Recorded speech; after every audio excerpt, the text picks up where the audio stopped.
আসসালামু আলাইকুম। শিক্ষিত হওয়ার চেয়ে মানুষ হওয়া বেশি জরুরি।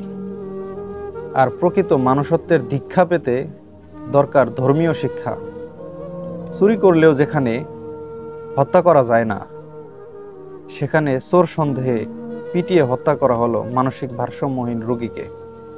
আমি স্ক্রিনে ছবি দিয়ে রাখছি, মোটামুটি সোশ্যাল মিডিয়াতে প্রচুর পরিমাণে এটা ভাইরাল হয়েছে, আপনারা ভালো করে জানেন। তো তার বিষয়ে আমি একটু ডিটেলস আগে আপনাদেরকে শোনাচ্ছি। বরগুনা পাথরঘাটার সন্তান, মেধাবী সন্তান তোফাজ্জল, ওনার নাম ছিলেন তোফাজ্জল। ভালো রেজাল্ট নিয়ে পাথরঘাটা কলেজে ভর্তি হন। ঠিক ওই সময় তার ভাগ্য তার সাথে নিষ্ঠুরতা করে। স্থানীয় চেয়ারম্যানের মেয়ের সাথে প্রেম হয়।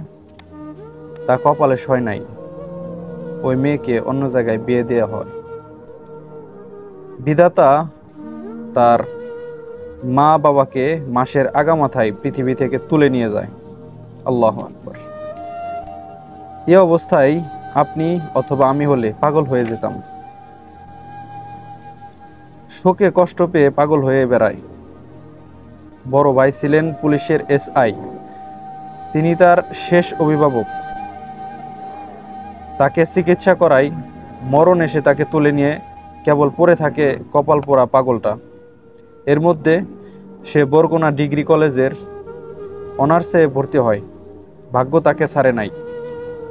পাগল হয়ে স্কুলগুলোতে বাজারে ঘুরে বেড়াতো।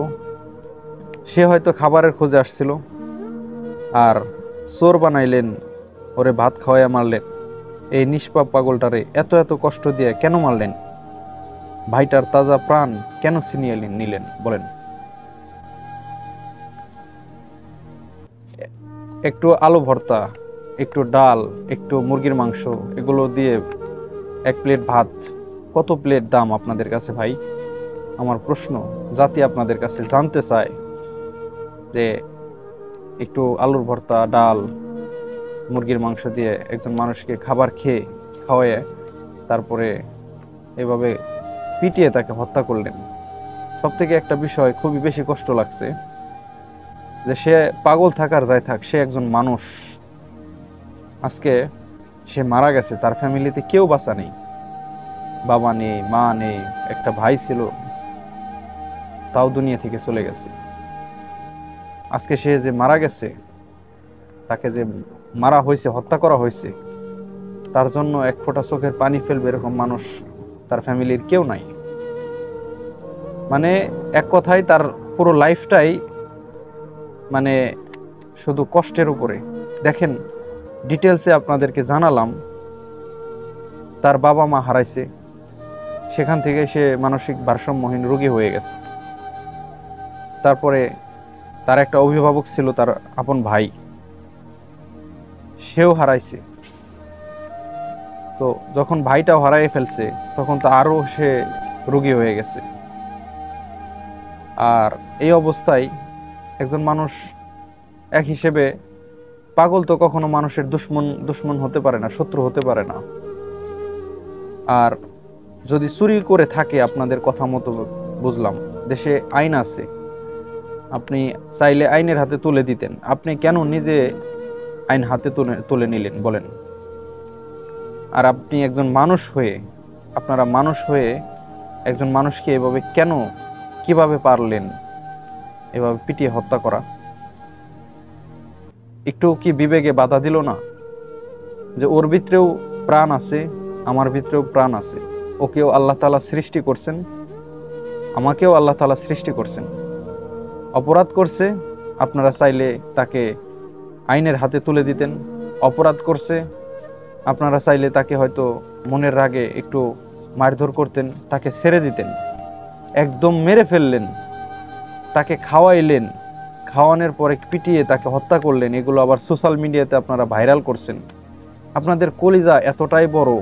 আসলেই ভার্সিটিতে, ঢাকা বিশ্ববিদ্যালয়ে পড়াশোনা যারা করে, সবাই তো আর পড়াশোনা করতে আসে না। কিছু কিছু কিছু আছে যে যারা মানুষ রূপে জানোয়ার আছে না, পশু আছে, হ্যাঁ, তারা এই সব বিশ্ববিদ্যালয়ে পড়তে আসে না। তারা আসলে এই ধরনের কুকর্ম করার জন্যই তারা এই ঢাকা বিশ্ববিদ্যালয়ে ভর্তি হয়। আর কিছু কিছু মানুষ আছে, ছেলেপেলেরা আছে যারা আসে পড়তে মানুষ হওয়ার জন্য আসে। এই জন্যই প্রথমে বলছি যে শিক্ষিত হওয়ার চেয়ে মানুষ হওয়াটা বেশি জরুরি। আপনার শিক্ষিত না হলেও চলবে, কিন্তু আপনি যদি মানুষ হন সেটাই সবচেয়ে বড় কিছু। দেখবেন অনেক সময় শিক্ষিত মানুষও অশিক্ষিতর কাছে হেরে যায়। এর কারণ কি? এর কারণ শিক্ষিত মানুষ সে শিক্ষা নেয় নাই, সে মানুষ হয় নাই। আর যে অশিক্ষিত সে অশিক্ষিত রয়েছে ঠিক আছে, কিন্তু সে মানুষ অরিজিনালি। ওর লাশটা কোথায় পড়ে আছে? কি অপরাধ করছিল রে ভাই? আল্লাহর আইনেও তো ওকে মৃত্যুদণ্ড দেওয়ার মতো অপরাধও করে নাই। দুনিয়ার আইন তো বাদ দিয়ে দিলাম, আল্লাহর যে আইন আছে আল্লাহর আইনেও তো মৃত্যুর দণ্ড দেওয়ার মতো ও অপরাধ করে নাই। তাহলে আপনারা কিভাবে ওকে হত্যা করলেন, মারলেন? কি অপরাধটা করছিল সে? আল্লাহু আকবার। প্রতিটা মানুষকে হিসাব দিতে হবে।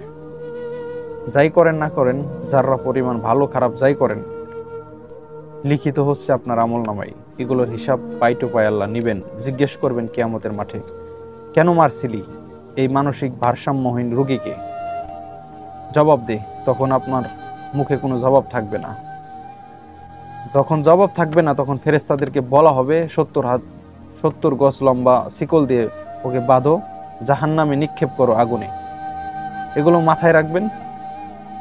মনে যদি আল্লাহর ভয় থাকে কখনোই এই কাজ মানুষ করতে পারবে না ইনশাআল্লাহ। দুনিয়া থেকে আপনি ছাড় পাবেন চেষ্টা করলে। টাকা পয়সা এদিক ওদিক দিয়ে আপনি অপরাধ করছেন, চেষ্টা করলে হয়তো আপনি ছাড় পাইবেন। আল্লাহর কাছ থেকে ছাড় পেতে পারবেন না। বিচার, চূড়ান্ত বিচার তো আল্লাহর কাছে আছেই, সেটা তো অবশ্যই করবেন তিনি। এটা মাথায় রাখার চেষ্টা করবেন। সবাই ভালো থাকবেন। ওমা তৌফিকি ইল্লা বিল্লাহ। আসসালামু আলাইকুম ওয়া রাহমাতুল্লাহি ওয়া বারাকাতুহু।